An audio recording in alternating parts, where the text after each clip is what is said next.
Here, hey, we'll give you a demo on how to do imaging on Trimble Business Center. So I have opened up Trimble Business Center 5.10. This also should work with Business Center 5.0 as well, but you might as well run the latest version. I've got my project, Business Center project of the current Trimble office. And one of the best ways to get just sort of easy ways to get background images up is that we can use the Trimble uh, map services that's actually included in Business Center. So to do that, you need a Trimble Connect account. So I'll have to leave that up to you all to figure out how to sort out and get activated. But the way that you end up logging in for that is if you go into options, there is this external services profiles. And here you're going to, well, first I have mine already in here, but we can actually delete that to show you how to do it. So we'd actually create it. Then you'd leave Trimble Connect. You can just enter a name there. And then this is how you can do all your different savings of your profiles. So again, here we need Trimble Connect in order to get the imaging. But if you wanted to do your TID or TCC, those kinds of things, we can do that. Then you can enter in your credentials.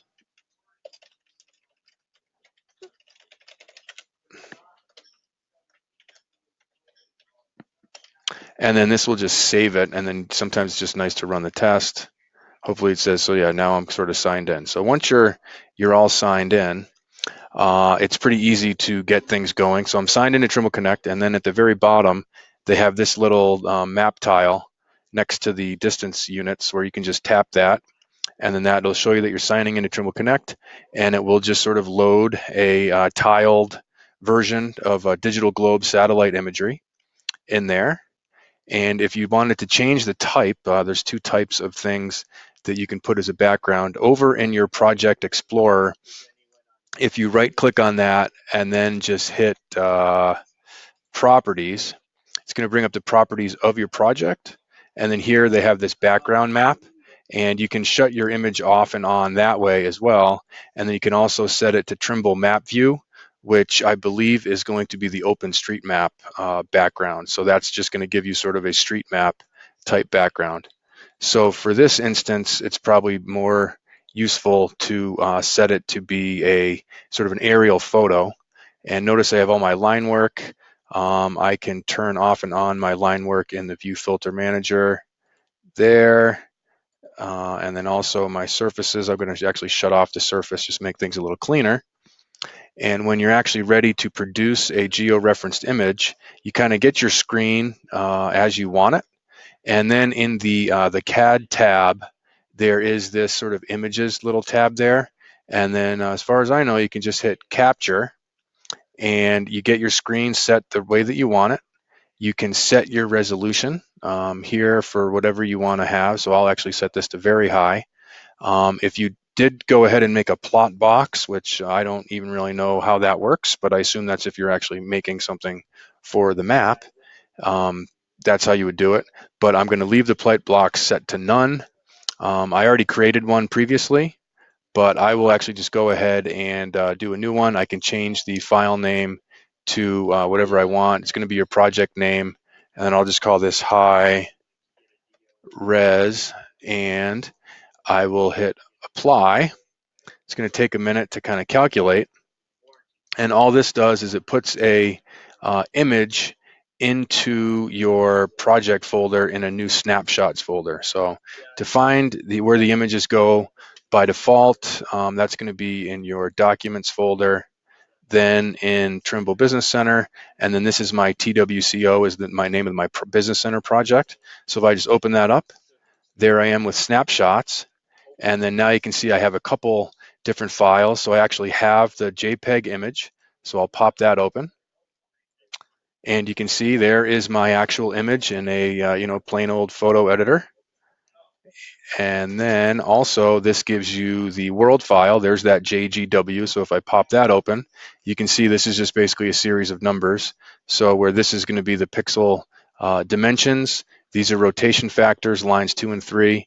that's for some reason kind of like some other scaling factor, not quite sure, then I believe that would be the northing and then the easting, or one of those numbers. And so then therefore all we'd need to do would be to take the JGW and the JPEG to our software. One other thing that's also nice is it does produce a KML file in Google Earth. So if you go ahead and just want to have Google Earth, you can see how that will look on Google Earth. So this is actually really a really nice feature to look at your line work in Google Earth itself. So let's see how we did. So there's my JPEG that's there, and you can, if I kind of turn this off and on, you'll see that we're referenced correctly, and yeah, the photos are a little bit different providers, but anyway. So there you have it.